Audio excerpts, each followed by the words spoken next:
legend in his own time, Bill Dance has done more than any one person to popularize sport and fun fishing and make it one of America's favorite recreational activities. Obviously, Bill knows fishing. It's second nature to him, and he loves to share his knowledge and techniques with anyone who wants to further their enjoyment of the great outdoors. So for the next hour, sit back, relax, and learn some important lessons that have often helped Bill Dance outwit the fish.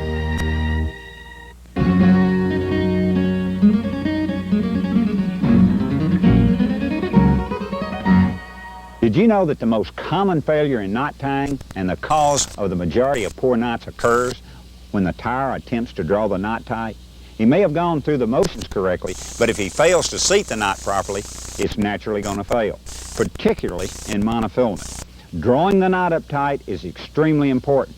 Remember that a knot in monofilament will start to slip just before it breaks. By attempting to draw any knot up tight, it should be lubricated with saliva by just putting it right here, kind of spitting on it a little bit. Or what you can do, you can set it in the water for a second or two. Equally important, every knot should be tightened with a steady, continuous pull.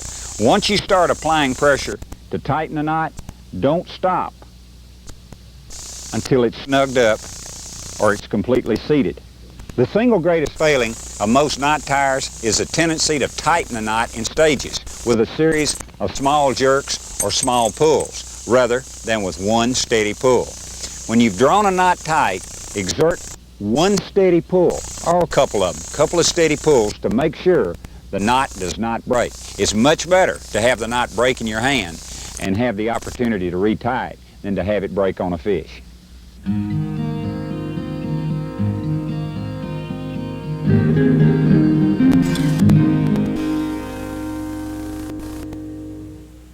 You never know when it's going to happen. Maybe your very next cast. That once-in-a-lifetime strike from a monster-sized trophy fish. After the thrill of the battle is over and you've landed this special creature, all sorts of thoughts go flashing through your head. What should I do? Should I release it? Should I get a picture of it first? Or even, maybe get it mounted? It's the biggest fish I ever caught, so why not? If this is a route you decide to do, there's certain precautions that should be taken to ensure that your fish reaches a taxidermist in prime condition. First of all, the fish should be handled as little as possible. Every time it's bumped against something or you drop it, you risk knocking off scales or damaging some fins. That puts more work on the taxidermist and could affect the overall look of the mount when it's complete. Now, if your boat has a live well, the fish should be kept in water until you get home or till you get to the taxidermist. If you can't go directly to the taxidermy shop, the fish should be tightly wrapped in a plastic bag and frozen solid. And placing it in a plastic bag, be sure not to damage the top fin. That's called the dorsal. Lay it back toward the tail when placing it in the bag. Now, if the fish is properly wrapped, well, you can keep it in a freezer for 6 to 12 months without it suffering any freezer burns. However, it should be taken to the taxidermist as soon as possible. Now, if your boat doesn't have a live well, or if you're not fishing in a boat, the fish should be wrapped in a wet rag, towel, or a plastic bag and kept cool. Never put the fish on a stringer. What this will do is only damage it.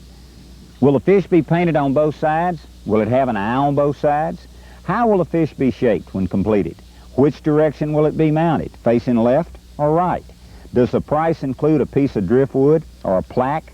Can I get a nameplate made that will state the date, the lake, and the lure I caught it on? How long will it take to get it back? These are all important questions that you should ask. Also, when deciding how you want it mounted, well, let your imagination run a little wild. Maybe you don't even want it hanging on the wall. Some fish mounts look great on a tabletop mounted on driftwood, a cypress stump, or decorated in a habitat scene on a stump with sand, gravel, lily pads, or cattails around it. You might even entertain the idea of having a lamp made out of it, or having a scene built inside a glass-topped coffee or end table. A good qualified taxidermist can do those types of mounts for you. The thrill of catching a fish of a lifetime is a memory that will last forever, and a properly mounted fish is something that will help you cherish that memory every time you look at it for years and years to come.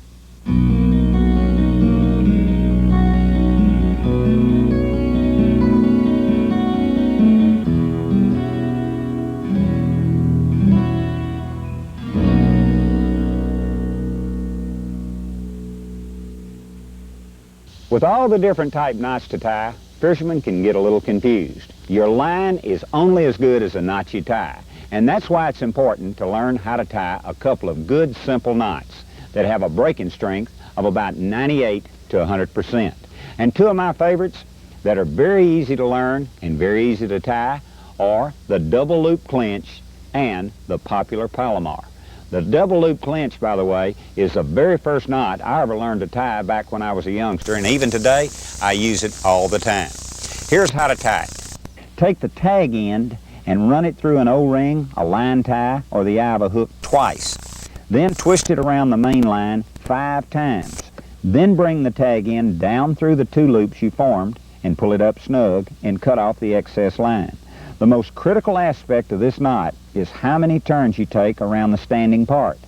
5 turns are the correct number. If you use less than 5 turns, you sacrifice knot strength, and if you exceed 5, it becomes much more difficult to tighten the knot properly. When the knot isn't completely tightened, it will slip under pressure and then break. Now, the Palomar knot is equally as good as the double loop clinch, and for many folks, it's easier to tie than the clinch. And if you tie it properly, you can achieve 100% knot strength. Like the double loop clinch, it's used to attach hooks, swivels, a lure, or barrel sinkers to the line.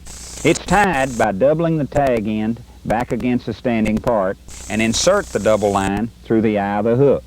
Now, tie a simple overhand knot with a double line, but don't tighten it. Slip the loop of line far enough to pass it over the hook, the swivel, or lure, or whatever you're using, and make sure the loop passes completely over this attachment. Okay? Now pull steadily to tighten the knot, and be careful that the loop slips past the eye of the hook. Pull both the tag end and standing line to tighten it, and then clip off the tag end. Remember, there's no need to use elaborate or complicated knots when simple knots will do the job.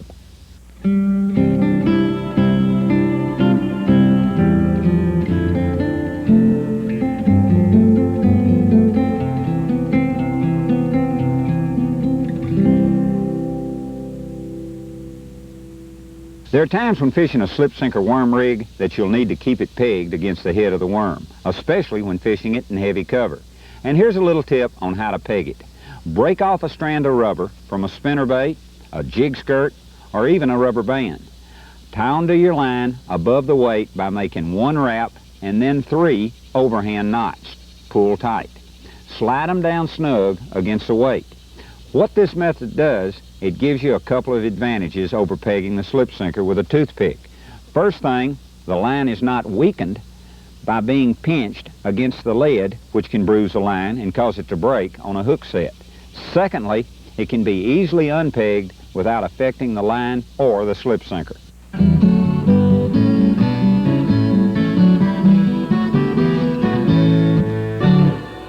Here's a question that's been asked me a zillion times over the years.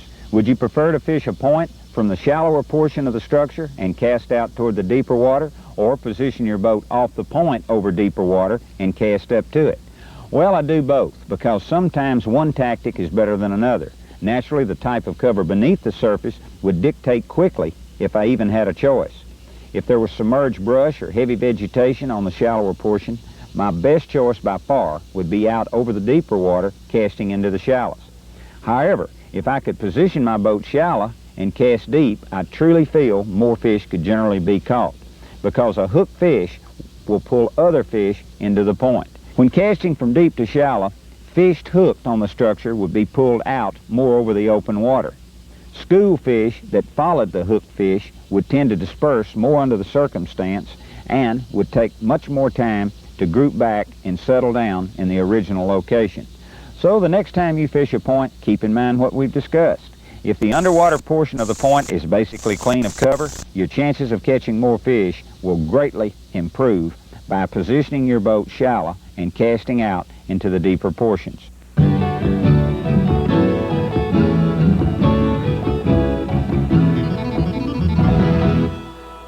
You know, fishermen use the word substructure quite frequently, and if you don't understand the phrase, let me explain what that is. It's structure within structure. For instance, a big giant cypress tree in the middle of a lily pad field would be substructure, or an isolated bush on a good drop-off point. You know or should know it's going to be a preferred spot. This is particularly true when you're fishing a channel bluff, and here's some excellent substructural features to look for. Any cuts in the bluff, any pockets, slides, and points on the bluff, or at each end. Naturally, the farther these areas are apart, the better your chances of finding fish on them. By reading the visible bluff structure, you'll have a fair picture that these forms of substructural features extend on below the surface. Of all these key features along a bluff, my #1 favorite would be the points at each end of the bluff. This is where the channel comes up against it, or just before the channel brushes the point, or where the channel starts to turn away. The upper end is called the turn in, and the lower portion is called the turn out. These forms and other forms of substructural features are found on many different types of real estate.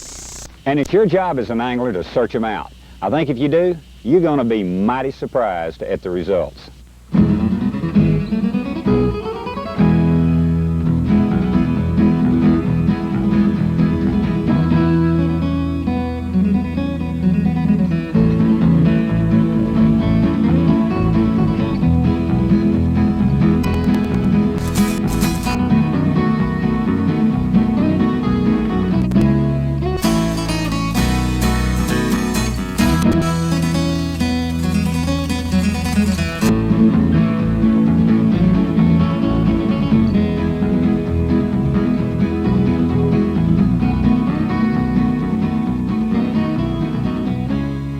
Here's a little tip that will definitely increase your chances of catching more fish. Many bodies of water around the country are too small to fish from a boat, or it's not feasible to launch a boat, or maybe you don't own a boat, or possibly you prefer to fish from the shoreline. In any case, here are a few thoughts to consider. Anglers often forget that fish are particularly sensitive to sounds that are transmitted into the water. Just because everyone walks up to the water's edge doesn't mean that's the correct way to fish. When you approach the water on a farm pond, a creek bank, or whatever, what you need to do is place your cast in some form of order. It's best to use a series of fan casts. Start with a cast as close to the bank as you can. On your next cast, place your lure out a little farther. Now, if your first cast was at 9 o'clock, your next cast should be at 10 o'clock, the next one at 11, 12, 1, 2, all the way around to 3. This way you've covered the whole area very well. If this fails to catch you a fish, you might want to change lures and fish even deeper or shallower, or move down the shoreline a little ways and do the same thing again. But as you move, you need to be as quiet as you can. It's smart, if at all possible, to circle out away from the shoreline just beyond your last cast. This way, you don't walk down the edge of the bank spooking fish away. Once you've reached the second location, repeat the same motion as you did at position 1.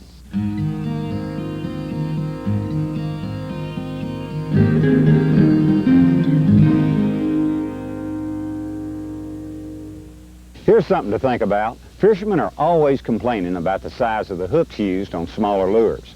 The throats of these hooks are not big, but there is some give and take. Take, for instance, the fact that bigger hooks must be sharpened to allow them to penetrate to the point where you're fighting your fish in the throat of the hook. Small hooks penetrate to the bend in the throat with ease. Now, I know you've heard the story about the big fish that got away because he straightened out the hook on a lure. Here's a little test for you to try. Bend your index finger into a U shape. Now get somebody to apply some pressure to the end of this finger in an attempt to straighten it out. See? It's very easy. Now have that person grab your finger in the bend of the U. He'll pull you down the shoreline 2 miles before he'll straighten your finger out. Fighting big fish in the hook bend is critically important. If you don't sharpen your hooks, you're better off with small ones.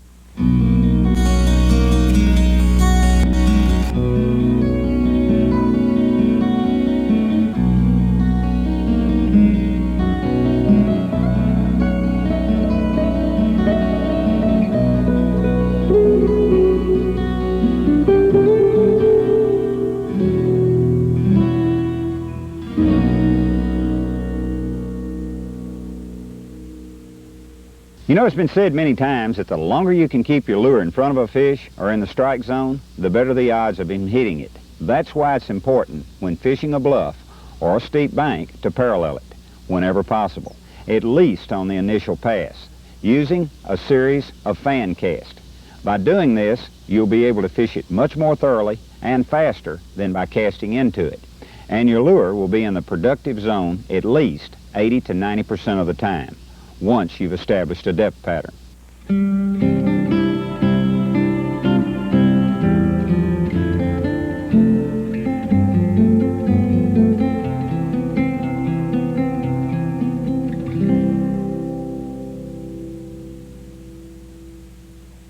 Every open-faced spinning angler would like to be able to cast farther, and there are times when the ability to reach out can mean the difference between catching and not catching.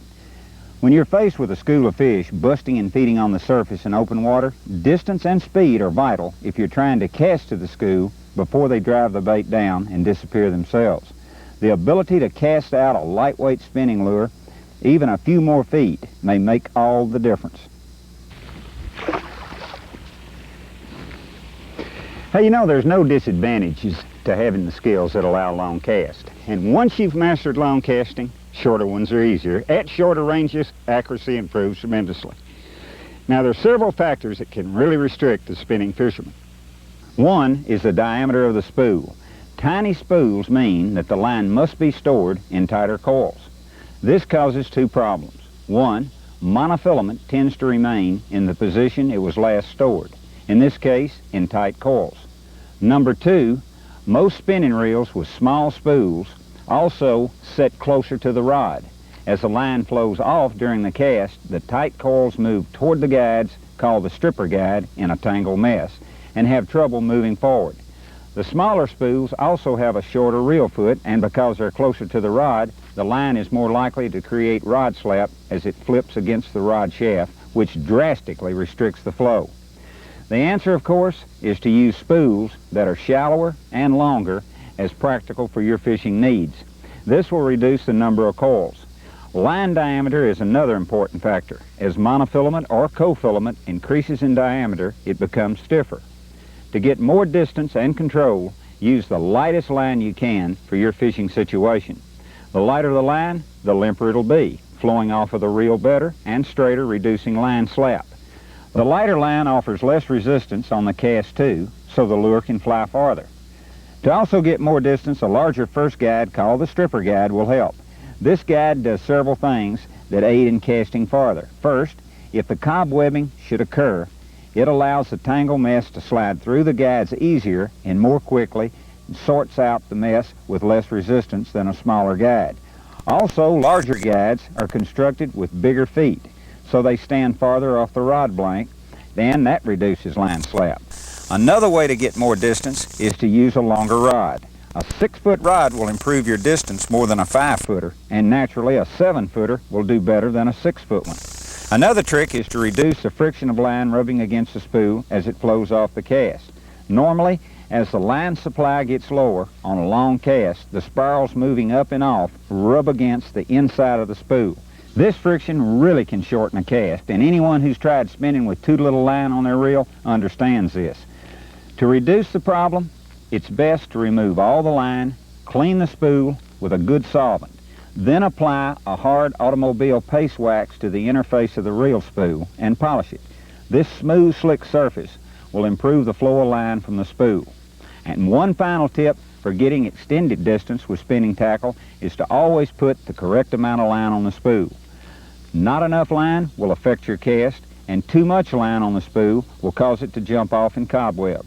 Properly loaded, a spool should be filled within 1/8 to 1/4 of the overflow capacity. This, too, depends on the make of the reel you use.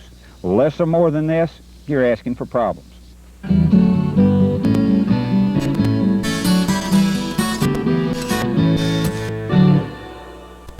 A jig might be described as one of the newest lures for fish, but at the same time, it's got to rank as one of the oldest. And one of the best attractants for any jig is a pork rind, and one of my favorites is a frog chunk.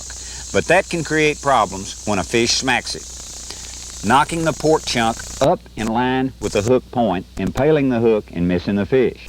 A tip to help prevent this is to slide a ½ inch length of plastic worm onto the hook and up against the lead head. This section of worm will keep the pork chunk from sliding forward and accidentally impaling on the hook. Another tip when fishing a weedless jig with a brush guard is to flare out the brush guard so that it makes a wide fan to protect the point. It gives the hook more side protection from snagging, and it also gives it rollover protection. When fishing a jig with a pork frog or chunk, it's smart to trim the skirt with a pair of scissors. Trim it at about 3/4 of an inch behind the bend of the hook. The result is that the legs on the pork are free to hang out from the skirt and wiggle and swim as the jig is moved along the bottom. This way, it's doing something for you. The skirt provides action, but does not compete with or hide the frog chunk.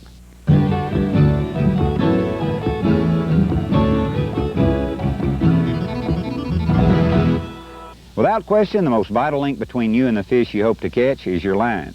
The rod and reel is useless unless the line will hold the fish. All your work will go for nothing if you're using poor quality line or if you've allowed your line to become damaged. Here's some thoughts to consider about the line you're using. The evolution of fishing lines has closely followed the demands of the fishermen. The priorities of the line companies is to give the fishermen a balance of properties. And there are 8 basic properties you should consider in buying a fishing line. Number 1 is strength, tensile strength, which means the amount of pressure that can be applied before the line breaks. The second most important is knot strength. Your line is no stronger than the knot you tie in it. Abrasion resistance is another property required for a good line. A high abrasion resistance will allow your line to withstand more wear and tear than a low one. Control stretch is a property many fishermen don't even realize is built into a good line.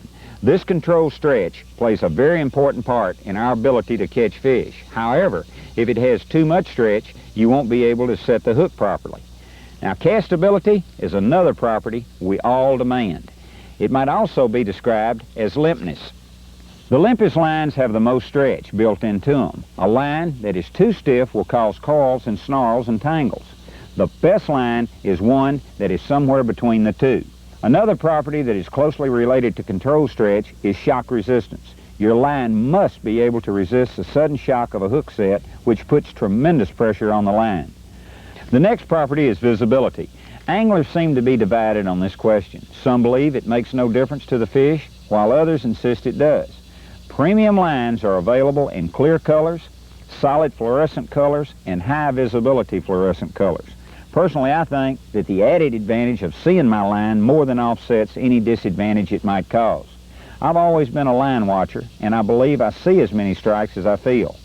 The improved visibility of the line I use also improves my casting accuracy. The last of the 8 basic properties is sensitivity.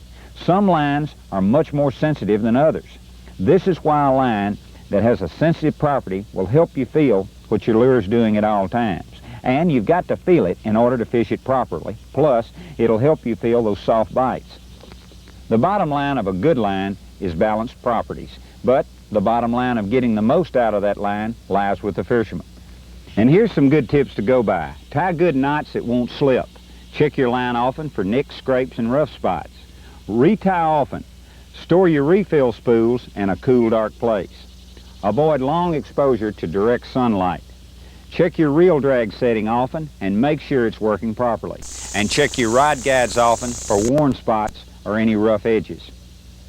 If you're unsure about the line you've been fishing with, or if it's not performing properly for you, it's a good idea to pull it off and replace it with good fresh line. Believe me, it'll pay off for you time and time and time again.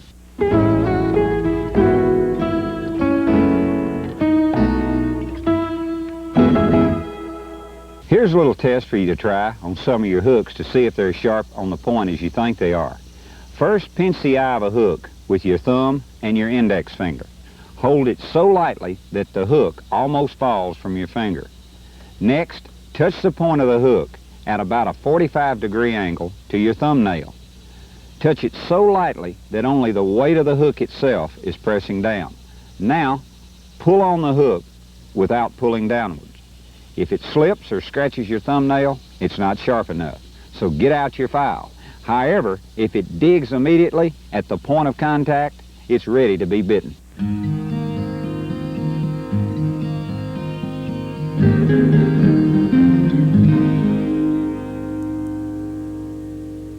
Do you really want to test your skills sometime? Well, try it on ultralight tackle. Ultralight gear is useless for big fish until the angler develops the skills which ultralight fishing demands. There's no forgiveness here, as in the case with heavier gear. The angler, not the equipment, is paramount when tangling with a large bass raising cane at the end of a delicate line on a small lure with a tiny hook.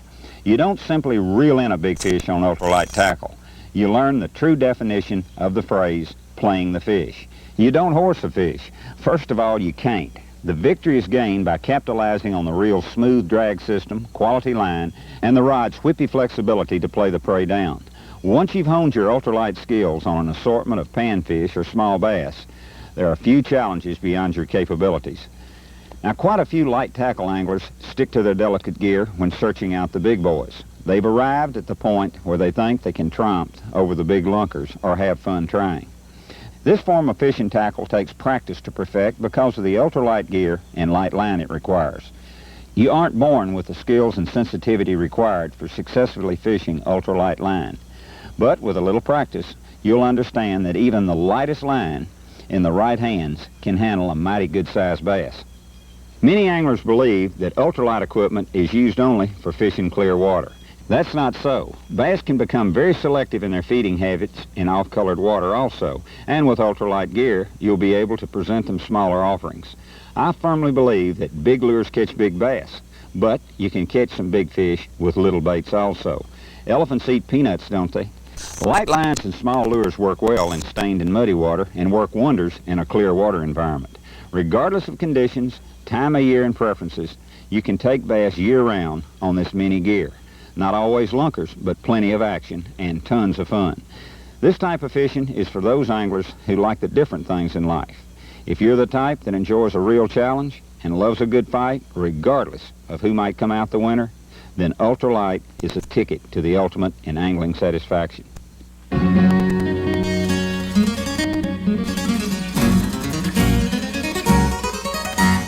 In order to survive, a fish soon learns to measure the amount of energy it expends in relation to the rewards received. If a bass must expend more energy to catch its prey than the nourishment the prey will bring, it isn't worth the effort. That's why big bass often seem extremely lazy, and many knowledgeable anglers counter this trait by working a lure only a short distance around structure. Another important thing to remember is, when you're working a lure, that a slow presentation is best for a big fish. When you cast around an object like a stump, for instance, you realize that the bass will usually strike the lure close aboard rather than chase the bait right up to the bank or boat. There are exceptions, of course, but you can waste a lot of time fishing for the exceptions. A better approach is to fish the object carefully and slowly and then retrieve rapidly for the next cast. All predators exhibit a number of general tendencies. Two of the most important involve feeding and a school of bait. Contrary to the belief of some fishermen, a bass doesn't merely open his mouth and crash through a school of bait fish in a random manner. In order to strike and feed effectively, a fish must isolate a specific victim and then pursue it for best results. At the same time, a fish is more prone to select a prey that appears disabled or looks different from the others. That's why it's so important to change the action of your lure on the retrieve. By creating an erratic action, your lure can make all the difference. A fast to slow to stop, or a slow to stop to fast. Presentation will do wonders when working a crankbait. Or just changing the speed of a spinnerbait. A slow, steady retrieve, and then stop the bait and let it fall. I'd be willing to say that 50% of the fish I catch on a spinnerbait throughout the year, I'll catch them. I'm running it through a cover, maybe a treetop, a bush, and as I get it out, they may not take it on that slow, steady retrieve, but as I drop that bait, 50% of the fish I catch throughout the year will catch it on the fall. Now, even with a topwater lure, this erratic method in your presentation will have a tremendous effect on whether or not a bass will strike your offering. These principles are particularly significant when bass are feeding on a school of bait fish. They help to explain why bass will strike a lure that lands right in the middle of a bunch of bait fish and then is retrieved out of the school. The instant the lure clears the school, it's easy for the bass to isolate it and attack it. And it looks somewhat different from the other fish in the school. And by adding an erratic or crippled action to your lure, it makes it really stand out. Bass can be considered general predators and prefer live bait or artificials that look and act alive. Their diets vary, but at times, many times, they'll become very selective and will specialize for feeding efficiency. As an example, if a lake is loaded with 2 to 3 inch thread fin shad, the bass may prefer to feed on these, ignoring all other foods in the process, all except one. Research has shown that the mature bass shows a decided preference for the most prevalent forage found in our lakes, ponds, sloughs, creeks, and rivers. And that's the crawfish, and for good reason. Bass feeding on crawfish grow much faster than those that don't live where crawfish are abundant. Another reason, crawfish are much easier to catch, therefore the bass expends less energy and gains the high protein nourishment that crawfish provide. If you're looking for bass and find crawfish in the area, chances are bass will be close by. Keep in mind that regardless of the lure you're using, presentation is very critical. And I honestly believe that throughout the year, 90% of all the really good sized bass I'm lucky enough to catch, I'll catch on a slow, erratic presentation. Now, have you ever wondered why bait fish bunch up so tightly? For survival, it's that simple. By joining close together, they create a large image that looks like a big fish. Even the movement creates impulse sounds of a large fish. But perhaps the secret of detection is the odor that all bait fish emit into the water, that is detected by the keen sense of smell that the predator possesses. Oftentimes you'll be able to spot submerged schools of bait fish by the oil slick that appears on the surface from the natural discharge of the forage. It's very important to be observant. If the school of bait fish are moving quickly, the oil slick would appear upwind. Naturally, if the concentration is milling in one area, the wind current would drift the slick below them. Many times you'll be able to detect the location of bait fish with polarized glasses. You'll see the dark areas below the surface, and other times you'll be able to spot the actual school by the surface movement created by the single bait fish. And when they're deeper, your graph or depth finder will tell you the location, the depth and the direction the forage is moving.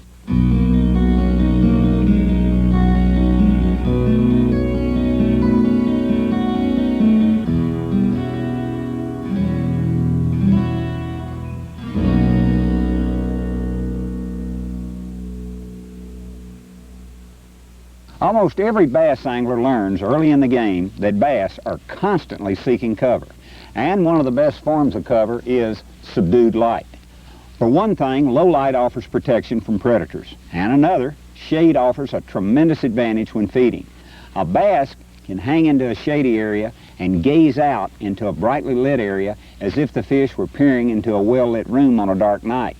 And most fishermen are visually oriented and are much more comfortable and far more confident when they can see their target.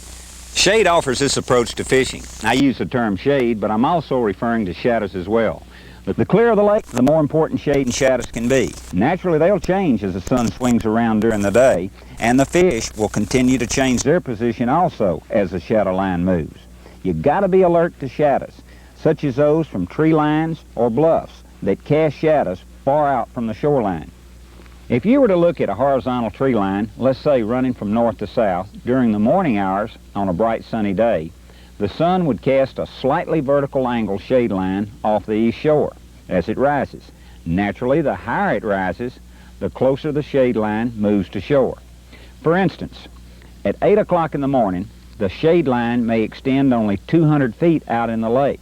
This, of course, depends on the height of the tree line on the east shore. But by 9 a.m., the shade line is much less. And naturally, by 11, it may be only 5 to 15 feet from shore. And by noon, it's usually gone because the sun is normally overhead, shooting vertical rays straight down. What you'll notice many times is that the fish will follow the shade line as it moves in tighter to the bank. And when it's gone, they'll select shade from any object along the shoreline. Another important note about fishing a shade line like we're discussing is that when bass are using this shadow, they're normally active fish, out from shore in the comfort of the shade, feeding on shad that have a tendency also to follow along this dark light zone or this transitional zone of light. And what you'll find here, the majority of the time, is that the largest concentrations of fish will select a section of the shade line that is close to some form of an irregular feature beneath the surface, extending into the bank. It could be a submerged stump row, an old tree line, a fence, maybe a depression, a transitional change in the bottom composition, or it could be a ditch or channel. This serves as a route from deeper water to the shallows or vice versa. These type areas usually hold several fish, whereas an isolated object like a single shoreline tree would produce maybe only one fish, but should not be passed up if you're within casting distance. I've seen many times that I could cast to the base of a cypress or a willow tree standing in a foot of water, hook a bass, then turn around and toss the lure into open water where the shade from that same tree offered cover, and another bass or two would be in the shady patch 50 feet from shore. Keep in mind that shadows are more common during mid-spring to fall along tree lines and isolated trees because of the leaves they bear. But if you should locate pines, cedars, or any other trees that stay full or green year-round, well, this pattern could produce all 12 months. After fishing areas of this type, I'll bet you'll agree that these kind of little shady deals do pay off.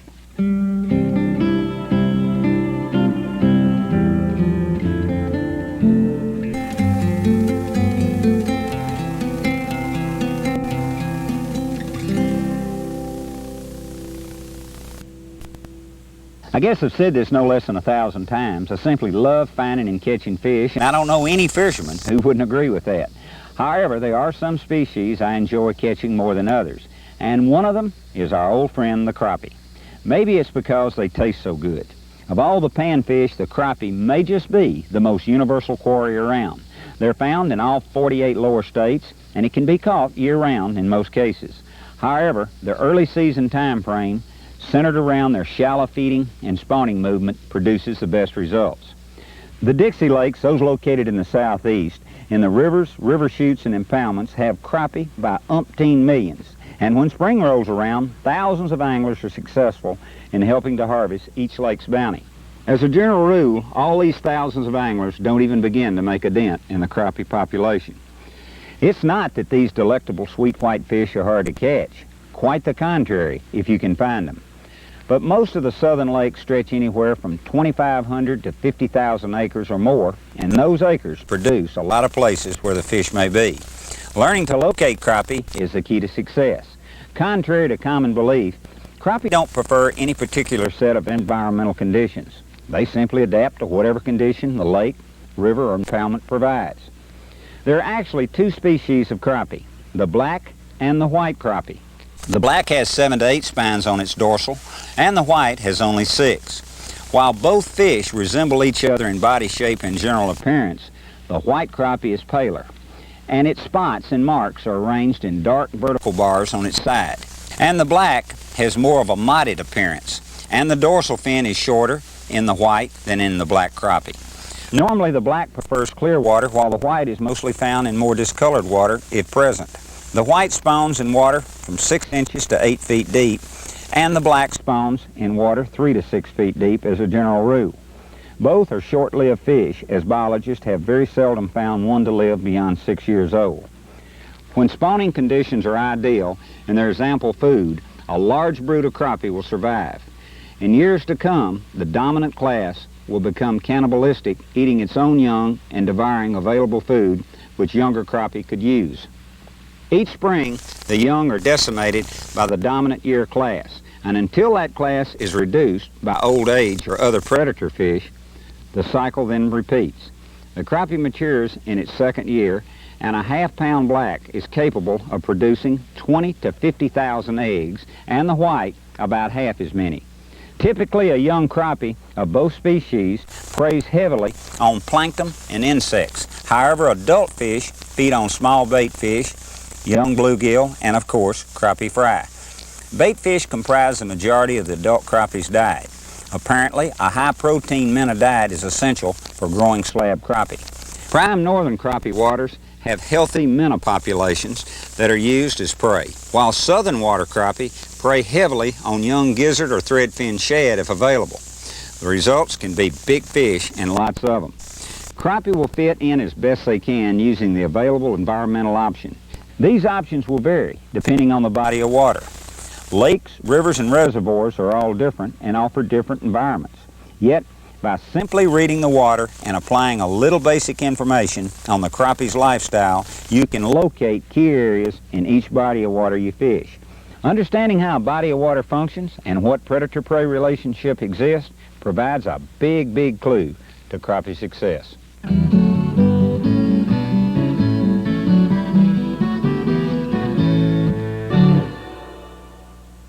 Have you ever wondered why it's smart to use a frog chunk on lures like a spinnerbait, a spoon, or a jig?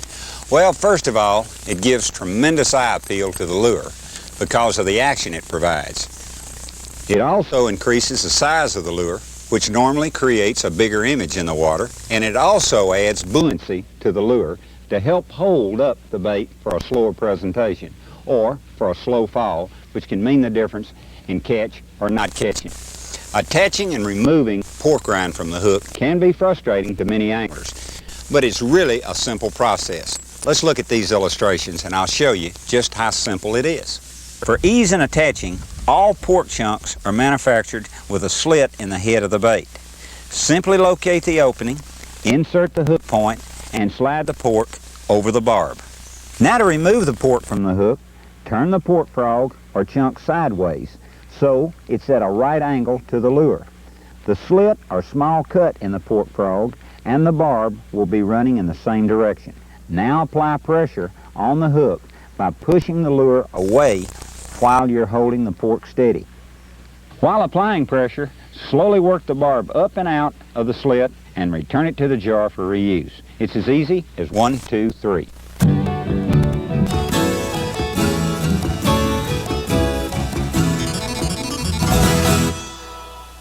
You can almost always determine the skill of a bass fisherman by the second question he asks you.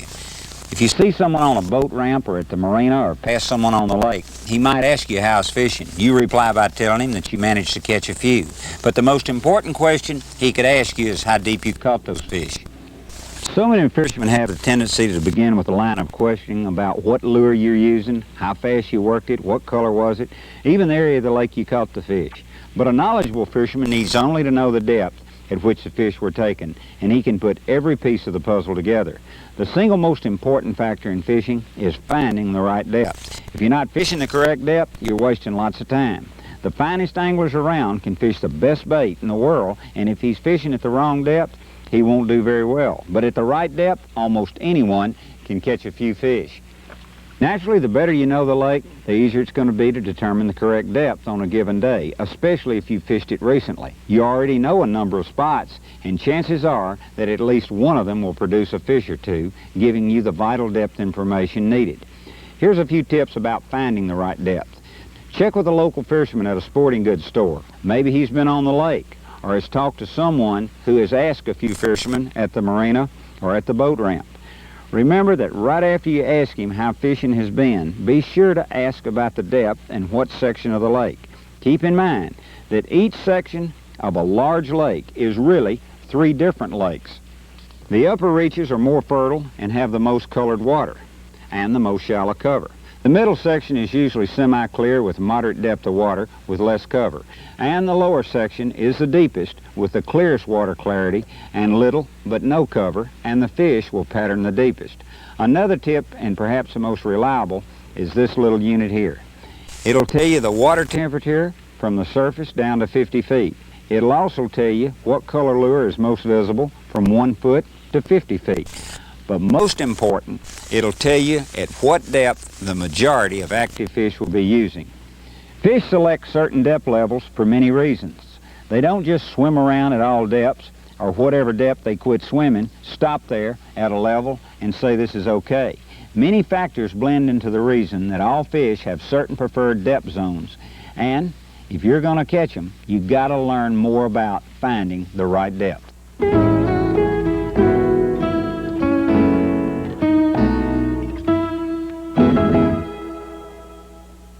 Without question, paying close and careful attention to what you're doing and what's going on around you while fishing will definitely make you a better fisherman. Your degree of alertness and power of observation are excellent indicators for the amount of concentration and confidence you have at the moment. If you persist in worrying about what's happening at work or the yard out there needs mowing, or what you got to do next week or something else, you might as well load up and pick another day to fish. You need to do that before you go to the water. Fishing should be fun, and you should be out there to enjoy yourself, not worrying about something else. Your concentration on what's taking place around you can tip the scales toward success. Crappie, bluegill, walleye, bass, and pike fishermen is often opportunity fishing. You gotta recognize a set of circumstances and then take advantage of them. A good angler hears as well as he sees, and his mind registers the impression. If, for example, a bass busts a bait fish on the surface behind you, your ears should convey the message, even though you're concentrating on casting to a target. The trick is to train your senses to the commonplace in nature and seek out the unusual. Now let's carry that question of sound one step further. Perhaps shad are working on the surface. Your ears register and you accept this sound as normal. But a deeper splash, a whoosh, that signals all predator feeding should attract immediate attention. Good fishermen are forever able to recall the circumstances surrounding the catching of fish after fish. They seem to remember water depth, water clarity, temperature, the type of lure, even the color, the speed of the retrieve, the wind direction, the weather, and a host of variables. They have total recall of these facts, even years later. If we can interrupt this uncanny ability, it boils down to concentration and observation. Nothing they do is haphazard. Each piece of the puzzle fits into place in their mind. When you train yourself to concentrate as thoroughly as they do, well, you're on your way to becoming a top fisherman.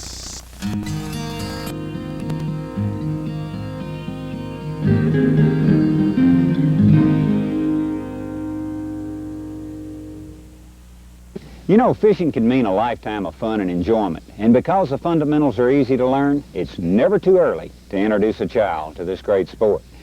I began fishing at the age of 6 and have fond memories of those trips I used to take with my grandfather, fishing the creeks and ponds of Middle Tennessee. They were some of the best times of my life, and they set me on a course that led me to love and respect nature and on a productive career in the great outdoors. Our children are natural explorers. They have the true explorer's interest in their immediate surroundings as well as faraway places, and they're eager to know why things are as they are.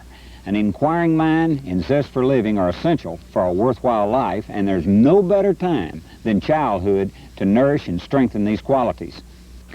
Fishing, in addition to being a great adventure, is great fun.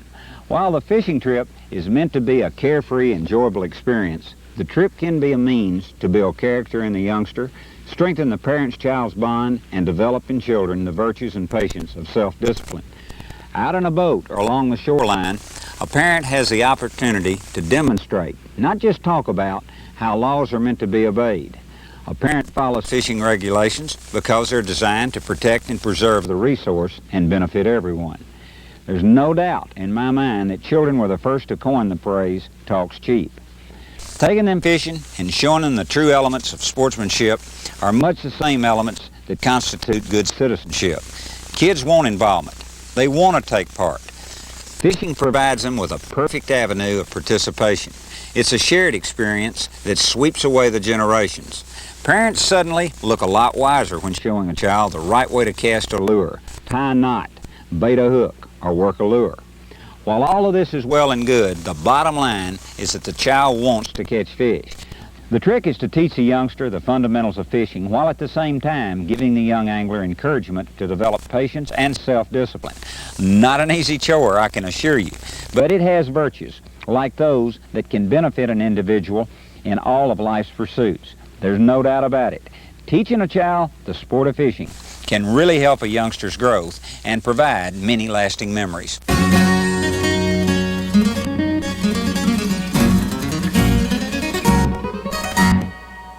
Can a fish become fatigued from fighting him for too long a period?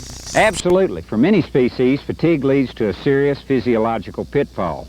Lactic acid builds up in the muscles of the fish during heavy exercise periods, when feeding, roaming, chasing, or traveling for long periods of time, and then naturally dissipates during rest when the blood rinses the muscles. In many species, lactic acid begins to accumulate in the bloodstream immediately after heavy exercise. And this is why it's so important not to fight those fish that you're planning to release for long periods of time. Fish can be killed outright by the high amounts of lactic acid in the blood. Death probably occurs either because lactic acid stops the heart or because it blocks the oxygenation of the blood by the gills. Research has proven this effect on fish like the striper, the hybrid, the white bass, crappie, largemouth, smallmouth bass, and others. In one study program conducted by Dr. Lauren Hill, chairman of zoology at the University of Oklahoma, he hooked and landed a considerable quantity of fish and placed his catch in live tanks aboard the boat. He then studied the blood content of each fish and found that the lactic acid peaked in about 3 hours after it had been hooked. With a buildup of lactic acid, 1 fish died in the first hour, 8 in the second hour, 6 more in the third hour, and 9 more in the succeeding 6 hours. Nearly all the fish taken in this project had died in the tank during these tests. This study was repeated a few weeks later, and this time the results were completely different. The same amount of fish were caught, and the fighting time was cut almost in half. These fish did not die, and this led Dr. Hill to conclude that the second catch of fish were not given the chance to fight as hard. Therefore, the lactic acid did not build up to such proportions. If you intend to keep your fish for the dinner table, the increase of lactic acid doesn't make any difference. But many fishermen today recognize the value of releasing at least a portion of their catch. In fact, a popular slogan among fishermen today is, limit your kill, don't kill your limit. Or as we've said for years, catch a lot of fish, keep what you can use, and release the rest. Under these circumstances, the increase of lactic acid is a vital consideration. Fish that have been caught and released can and do survive. So on your next outing, consider what we've discussed. If you're like me, it's hard to kill something that gives you so much enjoyment, especially those species that there's a shortage of.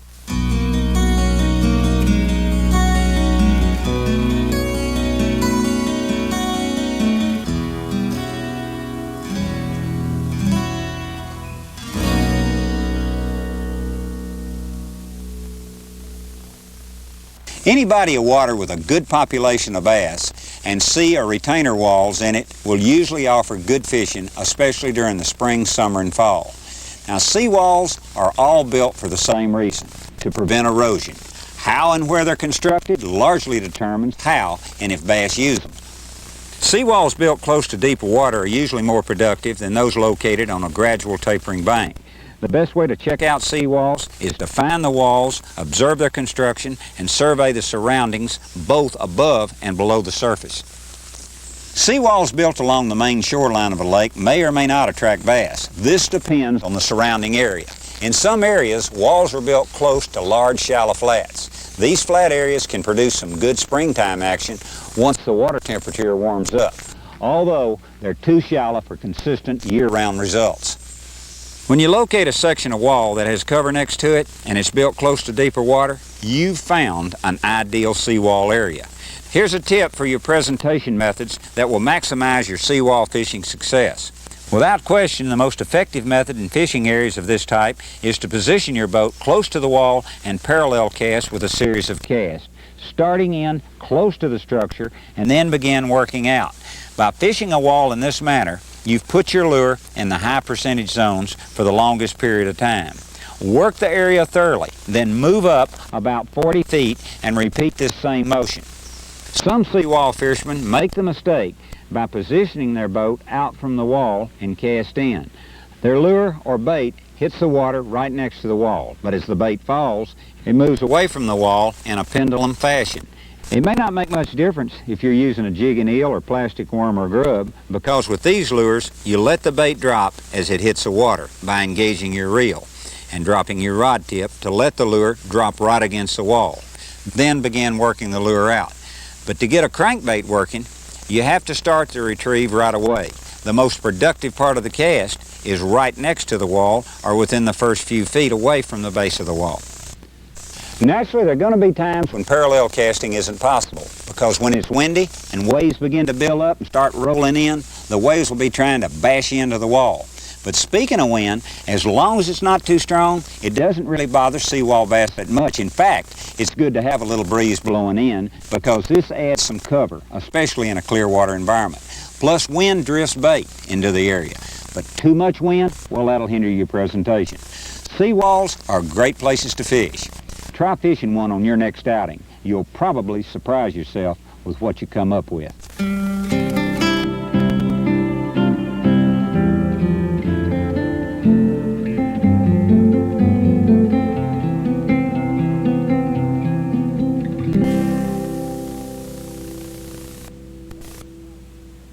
Bass are probably the most glamorous species in the fresh waters of the world today. They have a high intelligence and a strong instinct for survival. All three, the largemouth, the smallmouth, and the Kentucky or spotted bass, approach the physical configuration of the perfect predator with broad, powerful tails, excellent vision, superb hearing, and the ability to maneuver underwater quickly and effectively. These three fish are not members of the bass family at all. Instead, they're members of the sunfish family. But they have won popularity for fishermen throughout the United States and other parts of the world for their spunk on the end of a line. And here's some helpful information on how to recognize each specific species. The popular largemouth is fairly recognizable because of its bulky appearance, but it can be confused with its distant cousin, the spotted bass, because of similar coloration. The largemouth is usually dark green on his back and has a lighter greenish golden tone on its sides, fading into a pearl white across the belly area with dark green or black irregular stripes extending from just behind the gill flap all the way down to its tail fin. Other characteristics of this bass is the upper jaw, which extends back behind the eye. It also has a deep notch between the spinous dorsal and the soft ray fin with 13 soft rays on the soft dorsal. Now, the first cousin to the largemouth is the acrobatic smallmouth, which has a completely different coloration and markings. It has a deep brownish tan back with golden dark brown vertical bars extending down its sides into a light gray-white stomach. It has no dark horizontal band along its sides like that of the largemouth. Its upper jaw never extends beyond the eye, and the dorsal fins have a shallow notch between the dorsal with about 14 rays on its soft ray dorsal. Another noticeable trademark about the smallmouth are the horizontal lines that radiate from its nose and eyes, which is not present on the largemouth or spotted bass. And speaking of the spotted bass, sometimes called the Kentucky. Now let's look at how he differs from his close relatives, the smallmouth and the largemouth. First, he has a row of spots regularly arranged below the lateral line, which has given rise to the common name spotted bass. In addition to those distinctive markings, this battler is further distinguishable from the other bass by the following characteristics. The lateral band appears less regular than the largemouth. It has dark olive blotches across its back with variegated light green and gold markings above the lateral band and a creamy white ground color below the lateral band where the rows of spots appear. He also has a predominant dark spot on the base of his tail and another dark spot just behind the gill flap where the lateral band begins. It too, like the smallmouth, has very shallow separations between the dorsal and displays about 12 rays on the soft dorsal fin. Notice also the upper jaw extends to the middle or posterior part of the eye. The spotted bass has more of a elongated and pointed head, much more than that of either the largemouth or the smallmouth. And one other trademark this fish has is a patch of fine teeth on its tongue, which can be felt with your finger. The largemouth, the smallmouth are a lot alike in many ways, but not in appearance. They are different, and now you know how to recognize the difference. As we leave Bill today, we'd like to remind you that above anything else, versatility is the secret to becoming a better fisherman. Dozens of factors constantly influence where fish are found and how they are caught, so always remain versatile by being ready to come up with a technique best suited to the conditions at hand, and have confidence in your angling strategies. Careful study of the lessons Bill presented today and others just like them is a step toward developing this versatility.